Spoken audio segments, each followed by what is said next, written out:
दोस्तों, इस धरती पर बहुत से प्राणी रहते हैं, परंतु उनमें से कुछ जीव में समझदार होते हैं। तो दोस्तों, आज मैं आपको इस वीडियो में कुछ ऐसे समझदार जानवर दिखाऊंगा जिन्हें देखकर आप हैरान रह जाएंगे। दोस्तों, आगे बढ़ने से पहले प्लीज़ आप लोग हमारे चैनल को सब्सक्राइब जरूर कर लेना। तो let's go start this video.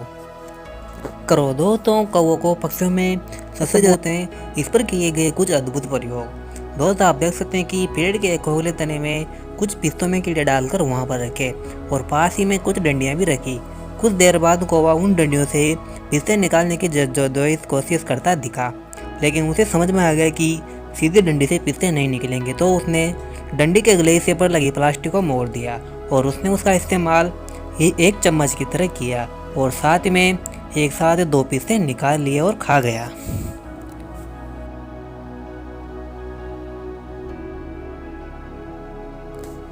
दोस्तों, आपने प्यासे कौवा की कहानी तो सुनी होगी। उसमें कौवा एक गड्ढे में पत्थर डालकर पानी ऊपर आकर पी जाता है, परंतु अब देखिए उसका एक नया रूप। इसमें आपको 3 कांच के बर्तन दिख रहे हैं। इसमें से बीच वाले बर्तन में कौवा के लिए खाना रखा गया है, जिसमें कौवा की चोंच पहुंचना बिल्कुल नामुमकिन था।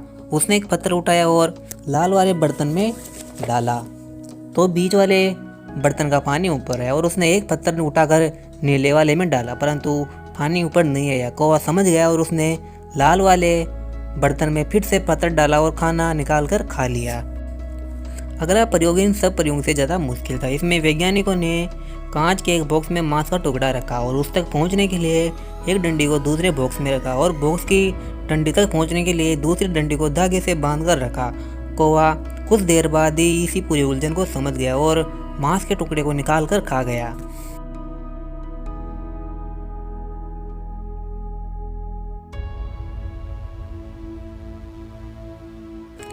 मंकी वैज्ञानिकों के द्वारा कांगो के जंगलों में की गई कृषि से समझा कि बंदरों की प्रजातियों में से चिंपैंजी बंदर पेड़ों की मजबूत डालों का भाले और लकड़ी के रूप में प्रयोग करना जानता है। यह इनका प्रयोग छोटे जानवरों के शिकार के लिए करते हैं।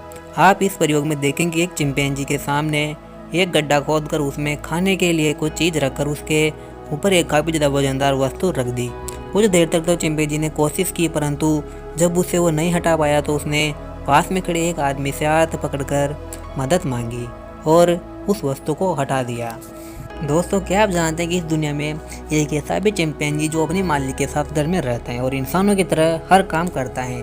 इस चिंपैंजी का नाम कैंची है और तो और यह अंग्रेजी के 3000 शब्दों को भी समझता है।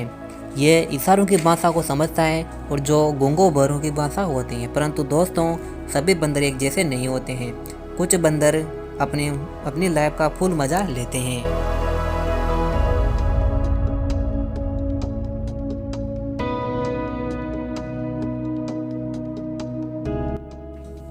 हनी बेजर एक छोटे आकार का जानवर होता है जो नेवले की तरह दिखाई देता है, परंतु यह बहुत ही ज़्यादा खतरनाक होता है।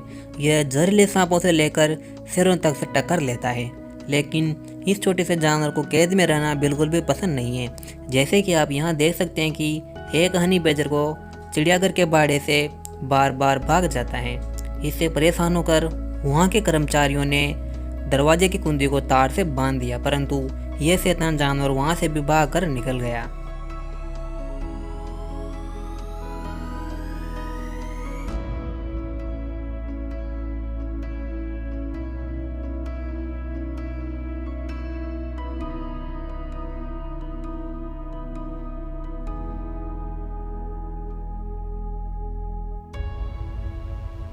अब चिड़ियाघर वालों ने और ज़्यादा सुरक्षा बढ़ाई तो यह दरवाजे के नीचे सुरंग बनाकर भाग निकला।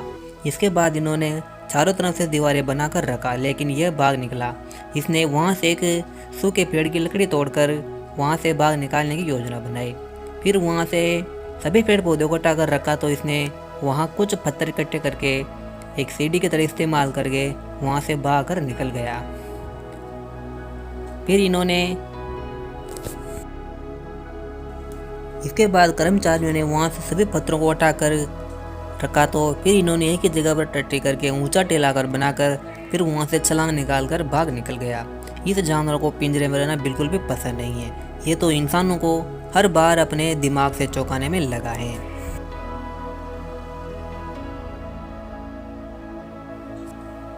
डॉग। दोस्तों, कुत्ते काफ़ी ज़्यादा समझदार होने के साथ साथ काफ़ी ज़्यादा वफादार भी होते हैं। इसका सबूत है रिको, जो 1919 में की गई रिसर्च का एक हिस्सा है।